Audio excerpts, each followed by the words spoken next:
Hello. Today we're going to be going over how I made a hammer holder for my French cleat wall. Had too many of those lying around, so I decided to make a contraption to hold them where they would be visible, yet as secured as a cabinet would be, since I tend to use hammers a lot. So I first started out by putting the hammers on a piece of plywood. Once I'm done with that, I am going to mark down the middle, where I'm going to be making the cut, because I'm going to cut this board pretty much halfway, and you'll see the end result. Okay, so now I have my equipment, which is a pencil and a corner. I am going to be taking measurements to decide where cuts and spacing are going to be.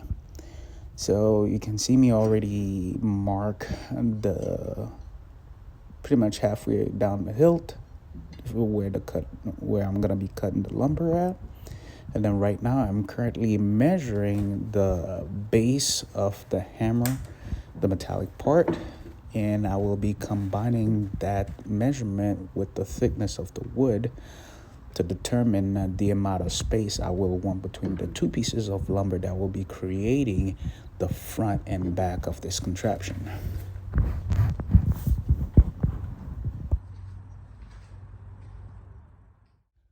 Now it's time to make our first cuts. First, I'm going to be making the cut for the backboard. And then once I'm done with that, I'm going to be using the vertical length of the backboard and determine the one for the sideboards. They have to be the same. Now we're going to be working on the sideboards. I know you're seeing something that looks like a Z or a lazy L, but it's because we're going to make both a straight and a 30-degree cut. These are supposed to be for the sideboard. I'm putting them together. Hold on, the camera is not fixed. All right, there we go. So the straight line you saw was one of the cuts, so it would be the same length as the backboard. Excuse me.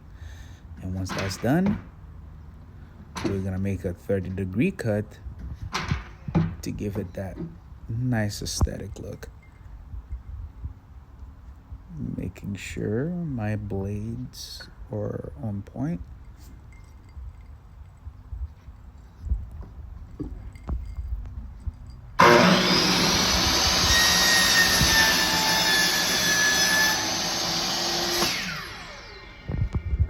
There. Then we're gonna fix the neck of the miter saw to make sure we can make a proper 30-degree angle cut. There's a lever behind it. Gotta unscrew that, and then once we do that, we're gonna twist the neck. Here we go. Excuse me for using those archaic terms. I'm not really a professional. I'm just like a DIY guy. So I don't really know all the terms. And once we secure the neck back in, we're going to be ready to make this 30-degree angle cut. Now it's time to make the 30-degree angled cuts. Once we're done with that, we're going to take them back to the board, place the side pieces next to it, and then going to take some measurements to see how things are going to look. Remember, always double check your work. Now we'll be applying wood glue and connecting them with screws. And then once we're done with that, we're gonna be taking the French cleat, making the cut, and then putting it the same way as the side piece to the back of it. And you can see where I messed up, but I corrected it. And then it's back to pre-screwing, screwing, and make sure it's attached properly. Now it's time to make the cut for the front piece. See, I have two pieces of lumber. There's no particular reason. That's just how I went about it. But I waited until I put everything else together so that I could have a good measurement for the front. And now for the icing on the cake, we'll be refining the rest of the project by sanding it down. I'm using a medium grade sanding pad on my orbital sander and making sure it's not too jagged and stuff like that.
So this is my hammer holder.